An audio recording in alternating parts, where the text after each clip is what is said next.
suis vraiment dans les temps aujourd'hui, 9h44, on a encore 6 minutes, incroyable, à passer ensemble. Alors, une autre affaire sur la renonciation à la clause de non-concurrence. Faut-il l'accord du salarié ou non? Alors, les faits, là, étaient les suivants dans cette dernière affaire. Mais vous allez tout de suite, franchement, c'est évident comme réponse de la part de la Cour de cassation, une clause de non-concurrence figurant au contrat de travail d'un salarié ne prévoyait pas la possibilité pour l'employeur de renoncer à cette clause.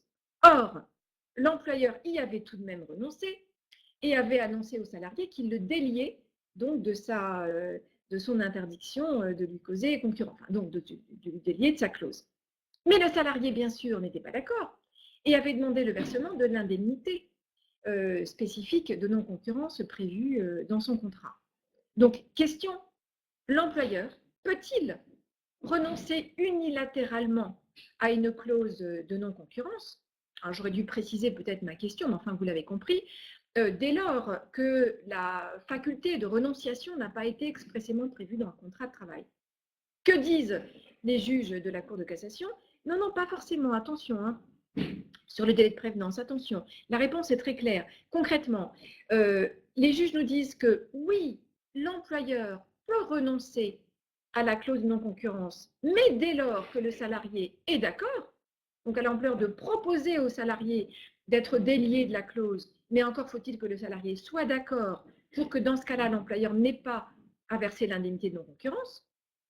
Ou alors, si le salarié n'est pas d'accord pour être délié de sa clause, eh bien, dans ce cas, l'employeur ne pourra pas de lui-même et unilatéralement renoncer comment dirais-je, au maintien de la clause et ne pourra donc pas renoncer non plus au paiement de l'indemnité de non-concurrence.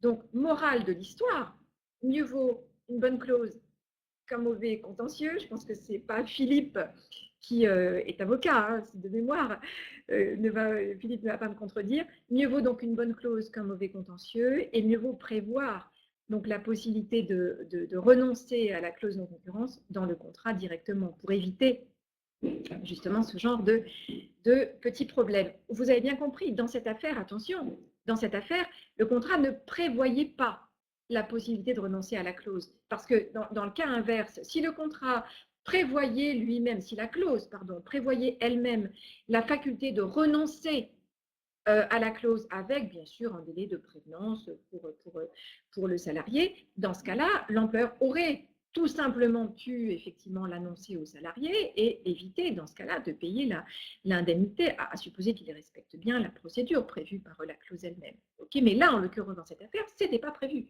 Donc, la renonciation n'était pas prévue. Alors, maintenant, je vais regarder les petits messages que vous m'envoyez.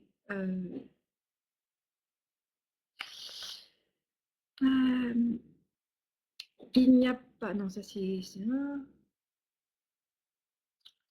On peut toujours renoncer à un droit. Bien sûr qu'on peut renoncer à un droit, Albine, absolument. Mais on ne peut pas vous l'imposer. On ne peut pas vous imposer la renonciation si elle n'a pas été prévue initialement dans le contrat. Et c'était ça, c'était l'histoire de cette affaire. La renonciation n'avait pas été prévue sur le contrat. Et l'employeur a estimé qu'il avait le pouvoir de l'imposer au salarié néanmoins. Les juges ont dit non, non, non, il ne peut l'imposer que si le salarié est d'accord dans ce cas de figure. Oui, c'est vrai qu'en cas de départ en retraite, souvent, les contrats omettent de préciser cette possibilité de renoncer, tout à fait. Et puis, Pascal, qu'est-ce qu'il nous dit, Pascal? Malgré l'absence d'écrit? Non. En droit local, c'est encore plus complexe. Ah, alors là, le droit local, je dois dire que je ne vais pas rendre mon tablier, Julie, mais là, je vous laisse le soin de vous expliquer, effectivement, par rapport au droit local, enfin, au droit en Alsace-Moselle, hein, ce qui est de particulier, effectivement, par rapport. Alors, Florian, oui, un avenant au contrat est toujours possible, évidemment, à supposer que le salarié accepte de le signer, parce qu'on est bien là tout de même, à mon sens, sur une modification importante de son contrat, enfin en tout cas de la clause. Donc le salarié n'est pas forcément obligé de signer. Mais un avenant, effectivement, qui redéfinit les contours de la clause de non-concurrence est parfaitement possible, à condition qu'on ne le fasse pas signer au salarié la veille de son entretien de licenciement. On est d'accord.